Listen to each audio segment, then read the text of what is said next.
From Florida, United States, please welcome up on stage Mr. Randy Gage.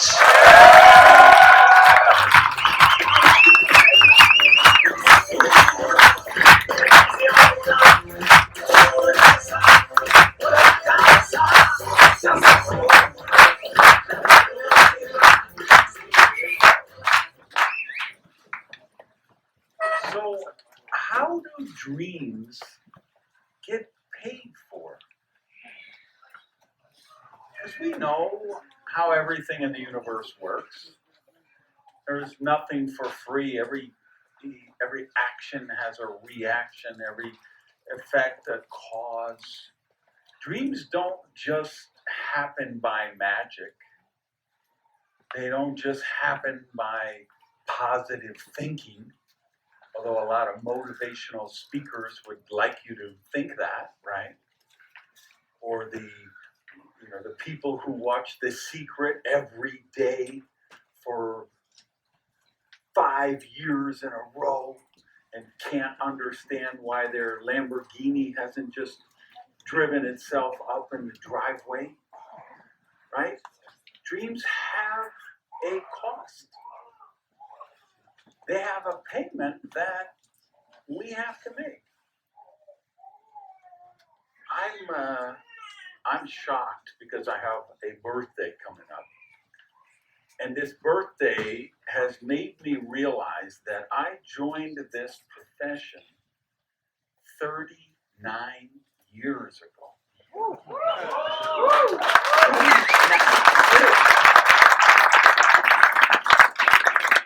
Which just blows my mind. I can't even fathom that. How did that sneak up? Now, I was out of it for maybe 3 or 4 years in the, in spots in between there. So, but it means I've been doing the business, active in the field for 35 years of paying the price of a dream.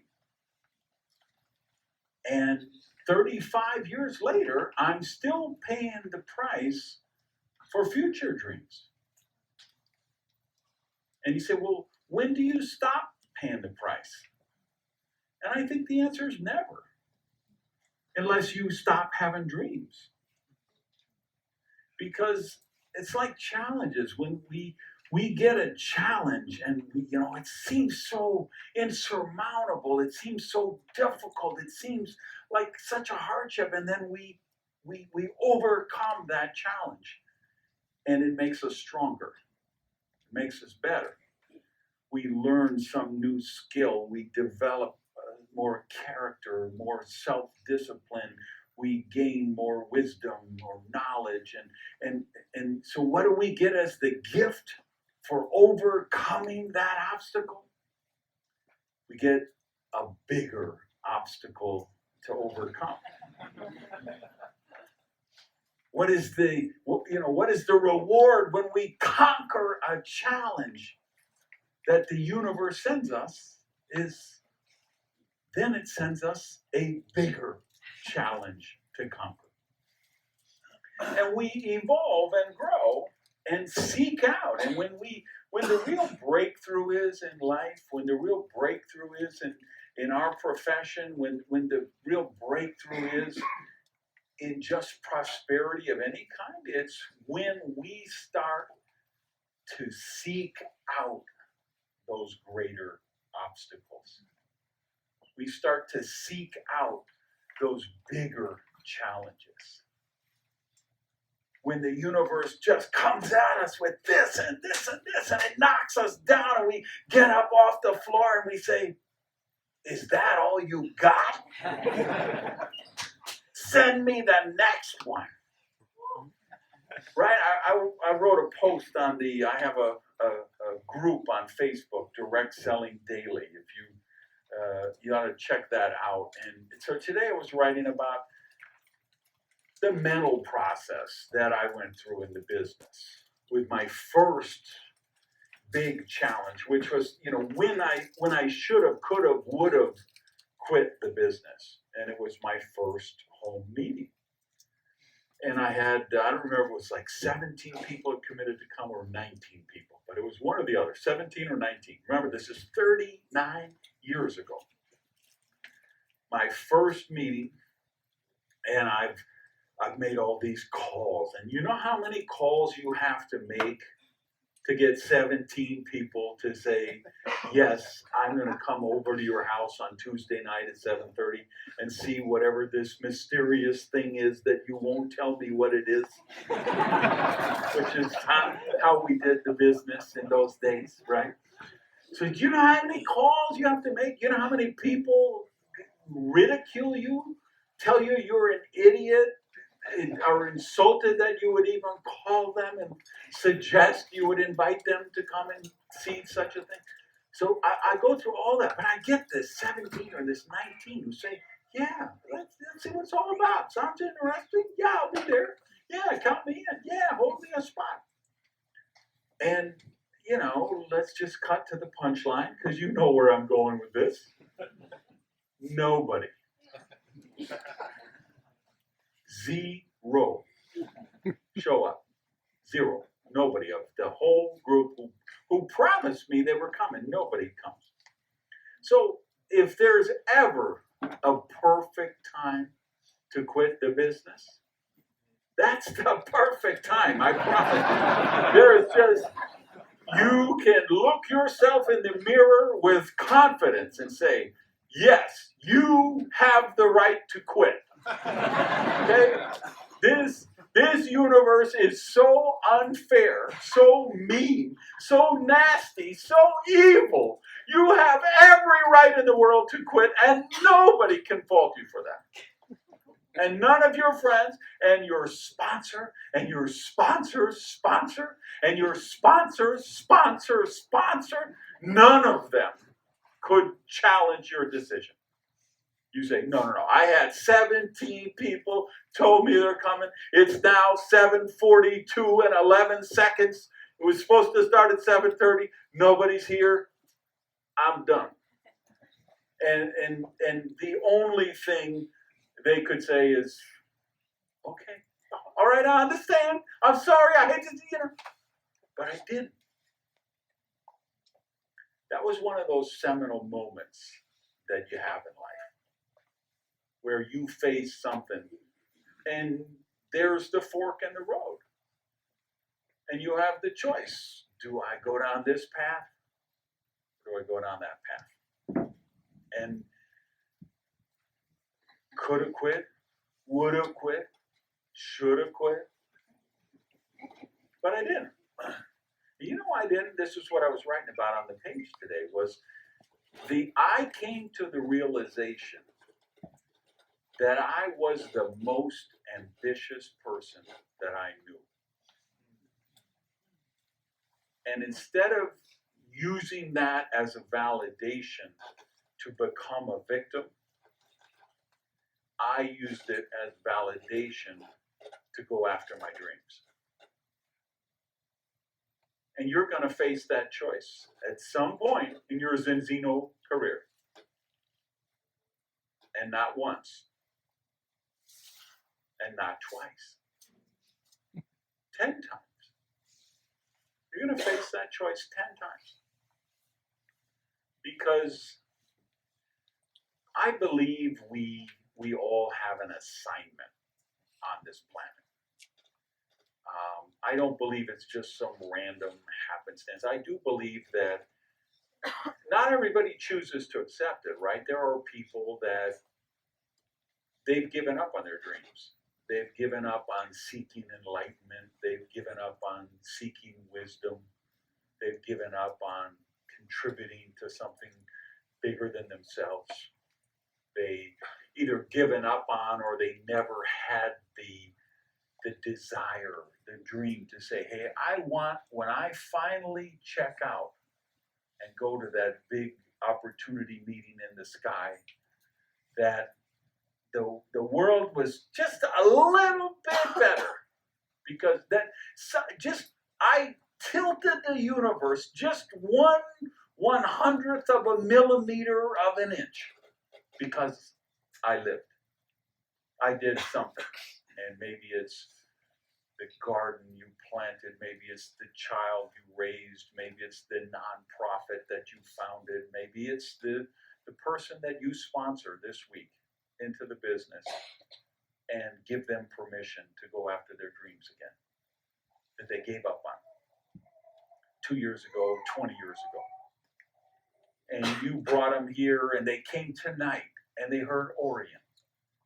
And they said, wow, I do deserve that. Wow, there was a time I used to think that way. There was a time I used to dream that way. And I decided tonight I'm going to go after it.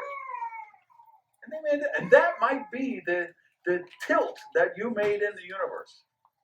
And that person goes out and creates freedom and success for their family. And they're the role model for their kids. And they build a huge team, and they empower thousands of other people. And they end up changing thousands of lives, or tens of thousands of lives. Right? So there are many of us who dream of that kind of thing, to know that, hey, the world was just a little bit better because I did that, right? So we pay the price for that. I was talking to somebody last week, and they said, well, it's easy for you to pay that price, Randy. You're flying private, or you're flying to that private suite on Emirates or first class on Delta, and you're always staying in suites in these 5-star hotels on these gorgeous resorts. That's true. I live wonderful. I live rich.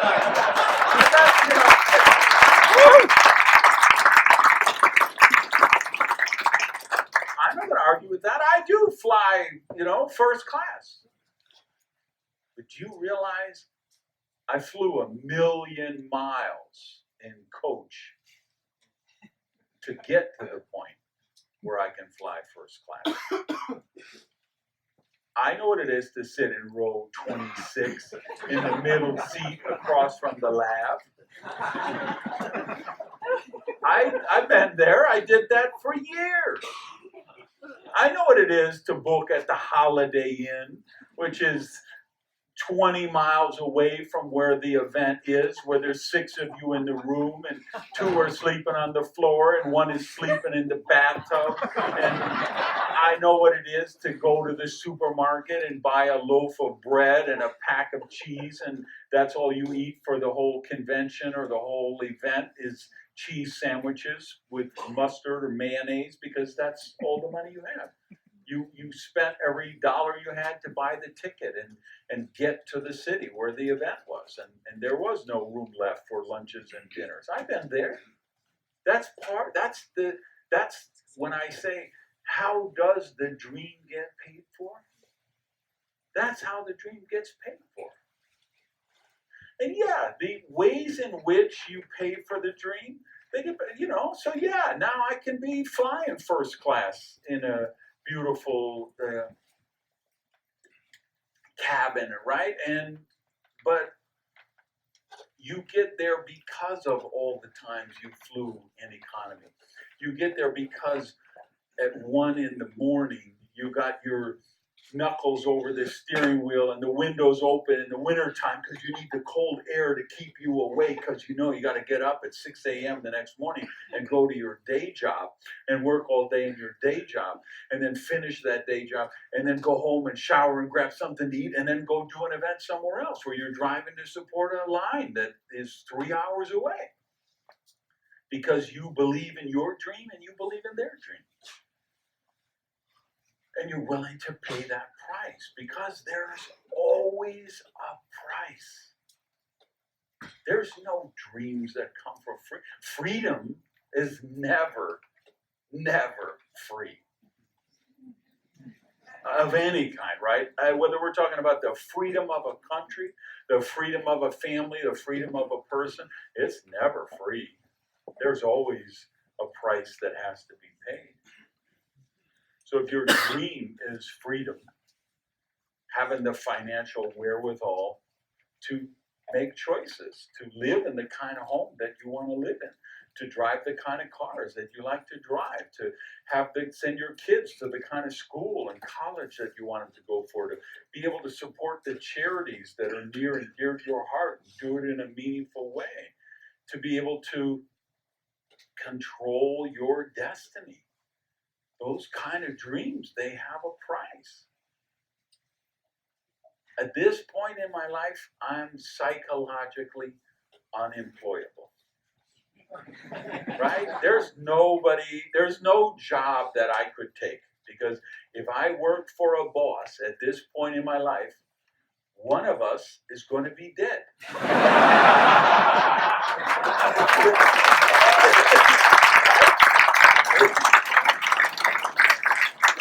You know, I hate to say it, but let's just be real here, okay? I didn't fly 5,000 miles here to puff up and just tell you things. I mean, let's talk truth, okay? If I'm working for somebody, at some point, one of us is going to be dead, okay? And it's pretty good odds it's going to be the boss. Now, how did I get to that point? I got to that point working for people, doing the day job and the night job and paying the price to say, I will do this.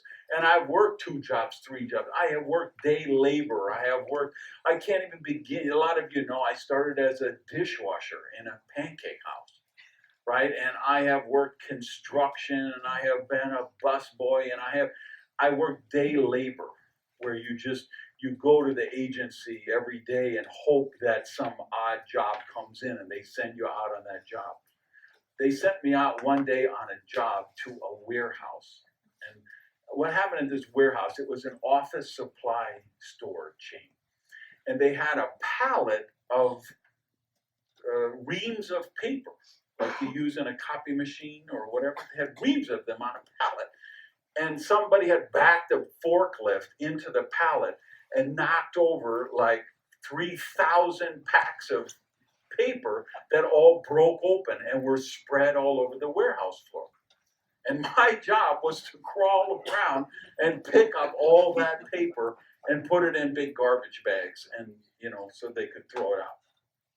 Do you know how long it takes to pick up a pallet load of paper on a warehouse floor? I mean, that was probably the worst labor that I ever did. And I've cleaned toilets, and I have shoveled snow and raked leaves and mowed lawns and worked construction and dug ditches, but nothing was worse than crawling around picking up this paper on the. I think you do that because you have to do that. If you're willing to say, because you always get the choice at the ultimate level. We're always going to come down to the choice, do I want to be a victim or do I want to be a victor?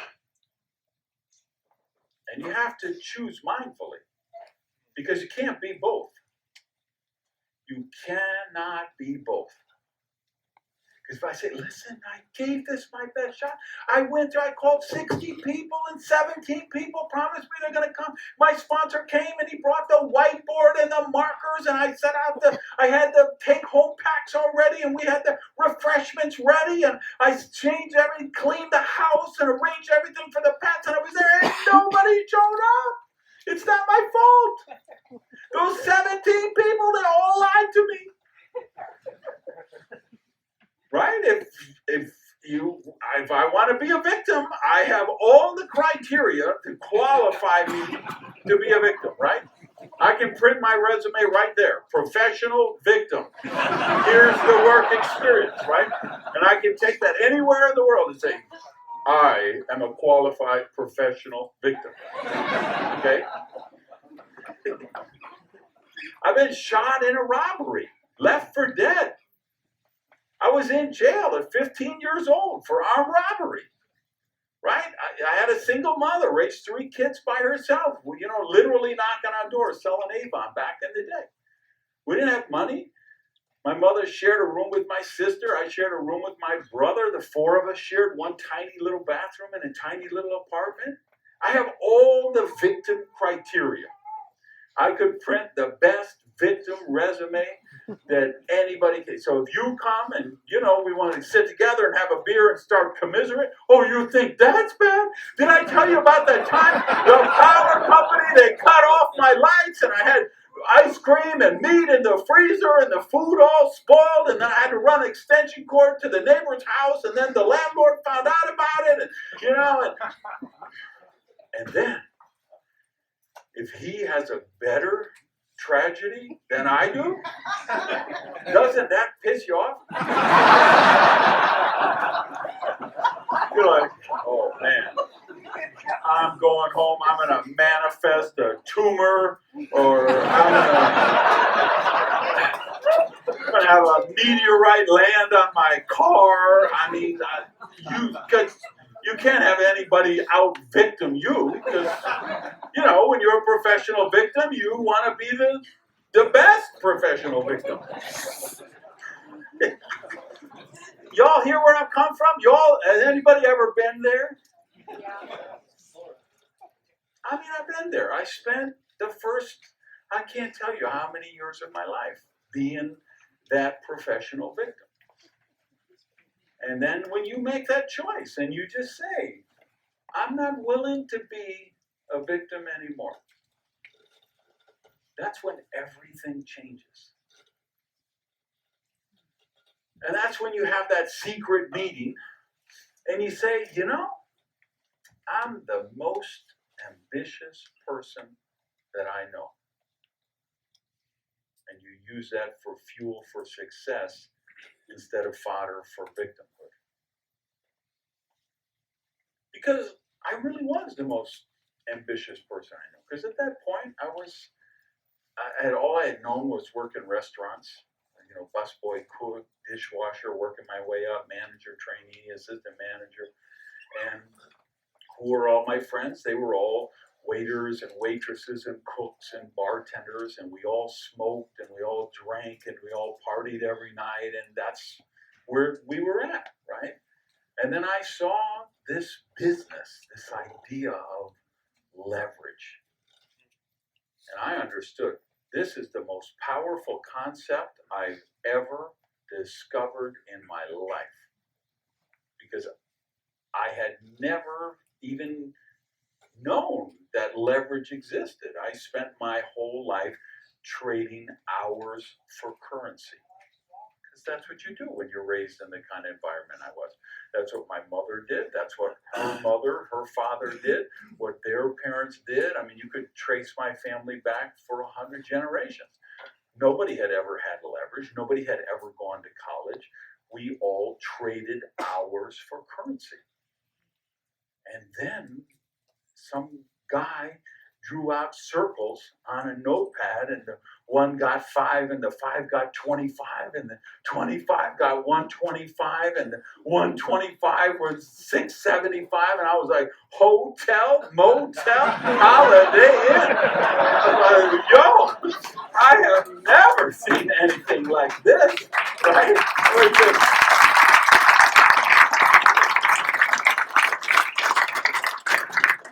So I was like, wow. And the fact is, I got it. When I hear people talk about this business, say, what about the skeptics and the people don't understand? I don't even know how to relate to that. Because when I saw those circles, I was mesmerized. Because I had never seen anything like that. And when you worked as a dishwasher in a pancake house, where they keep slamming those trays of dishes through the little window, and you're sitting there and you're scraping off the pancakes and the waffles with all the syrup and racking them in, and you're just covered with grease, right?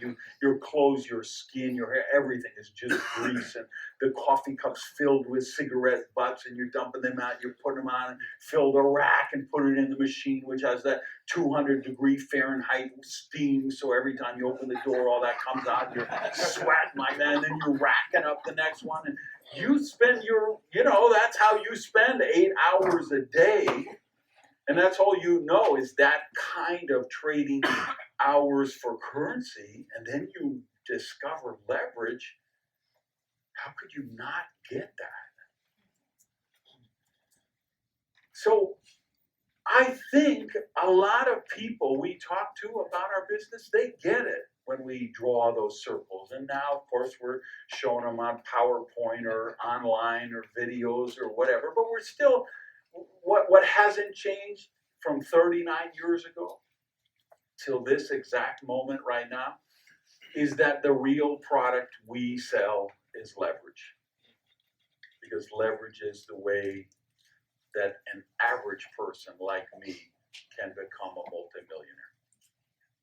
There's no other way I would have made it, right? On who I was, where I came from, what I knew. There was no other way I was going to become wealthy if I didn't get introduced to leverage. There are so many other people like me around the world. And so, when I started, I just wanted to make money, make money, make money. That was the only driver because I'd been poor my whole life. And so I thought it was about making money. I thought it was about getting the bonus cars. I thought it was about getting the rank and being on stage and getting recognition and having people want to sign their book and take pictures with you. And I think it starts that way. But when you really buy into what we're doing here, you start to see the bigger picture, and you start to understand that Jans mentioned my book, Making the First Circle Work, right? What the whole concept of that book is, that first circle at the top of the slide, the one that says you in it, because that's the only one that you control, right? And if you make the first circle work, you make all the circles work.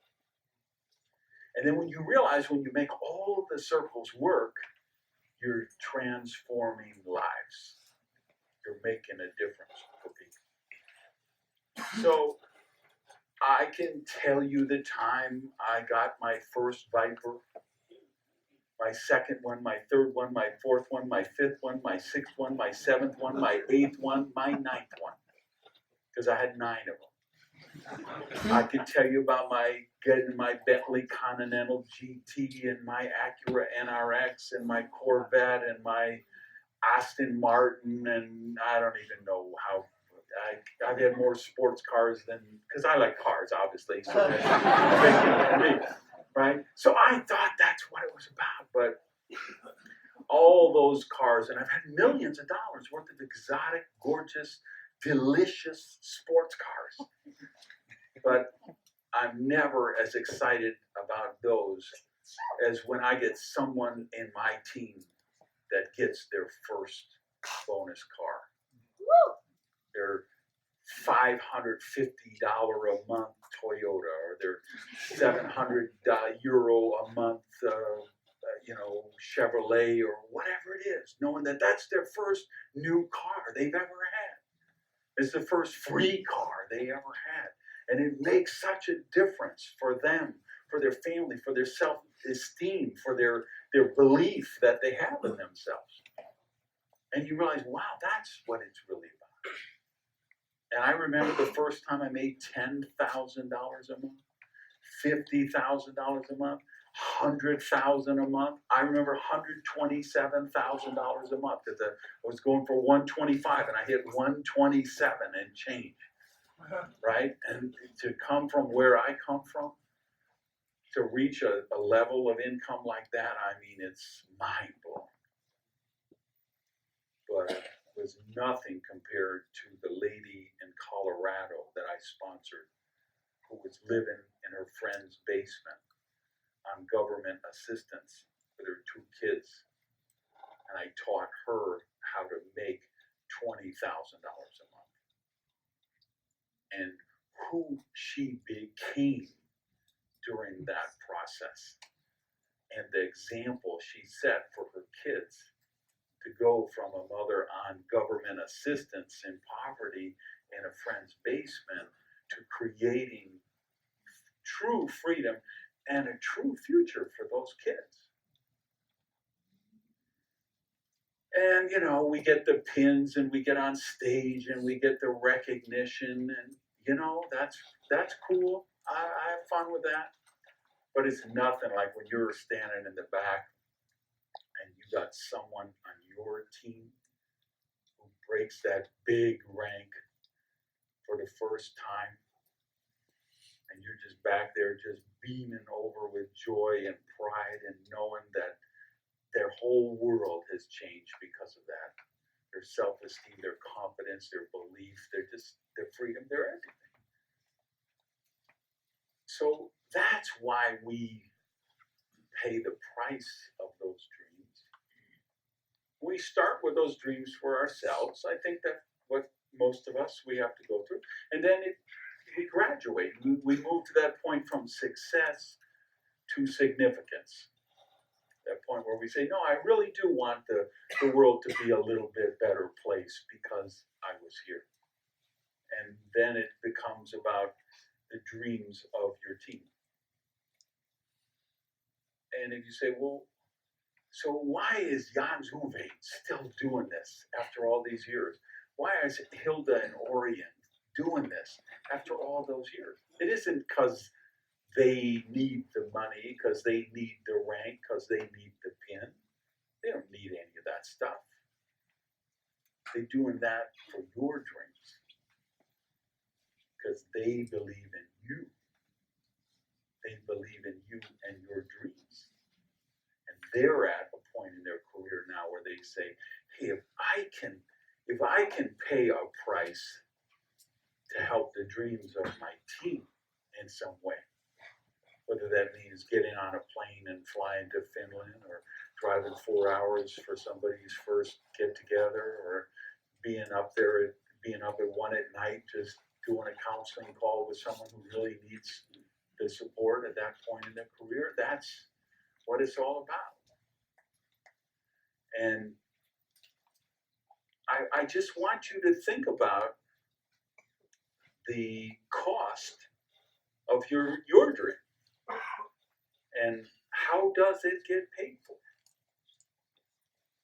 And then are you going to be willing to pay that price? Because like I said, it's going to happen one time, it's going to happen 5, it's going to happen 10 times, at least 10 times in your career, where you're going to say, I don't know. I don't know if I want to keep paying this price. I don't know if I want to keep going on. Because it's tough. My sponsor just dropped out. My sponsor, the one who brought me in, and they just quit. How can I go on? Your key leader, who you're sure is your next ambassador, and they quit and joined some other company. That meeting that you set up and nobody shows up. That time it's the closing night and you have somebody and their credit card was declined and their order didn't go through and they didn't know, and so they didn't have the volume, and so that didn't qualify the lady on her left side, and that lady didn't reach that rank, which meant you didn't get that rank, so you missed this pin or that bonus or this trip or what. It happens. Stuff happens. But the long game, because that's what I can talk to you about, having been doing this for 35 years, is the long game. Is the long game. 5 years from now, 10 years from now, you will be so glad that you didn't give up. You'll be so glad for those flights you took in economy, those 1 a.m. knuckles on the steering wheel driving back when you got to get to your day job the next day, the time when the sponsor quit or the key leader quit or the new company opened up and stole half your team with some sweetheart deal they offered them or whatever. You will just be so grateful if you stay through that. And you have to give it the same criteria, because here's this crazy thing. Like Morton picked me up at the airport in his gorgeous Tesla, and we were going in that tunnel underneath Oslo, and he put on that assisted driving thing. And there's this big cement wall on the left side, and there's a huge semi-truck on the right side, and we're in the middle. That assisted driving thing is going on. It's just taking us through all the curves of the tunnel. It's just amazing, that technology, right? But meanwhile, somebody got killed with a Tesla last week in the States that was on assisted driving. And so what if people say, oh my God, people die with assisted driving. They got it. Same thing. There was a autonomous car, and lady walks out in the middle of the street, no crosswalk, anything. She walks out in front of the car, and she gets killed. And so people will say, oh my God, see, autonomous car. Meanwhile, 5,000 people a day, or some crazy number, die with humans driving, right? And nobody says anything about 5,000. But one with you see, autonomous cars, oh my God, they're death traps. They're going to kill us all, right? What's the logic? How could you apply the logic of one to Tesla, but you don't apply the logic of 5 million to all the other manufacturers, right? And what happens in our business? They join Encino, and 6 weeks later, they're not a millionaire. So they quit. They said, well, I joined this because I had a dream. I wanted to be free. I wanted to be wealthy. And it didn't happen. I've been doing 6 weeks I've been doing this. And they go back to just that day job they have that they have been doing for 10 years that will never get them free, never get them wealthy, and they're going to work that same job for another 40 years. And it will never get them free. It will never get them wealthy. But with Zinzino, 6 weeks. Didn't work.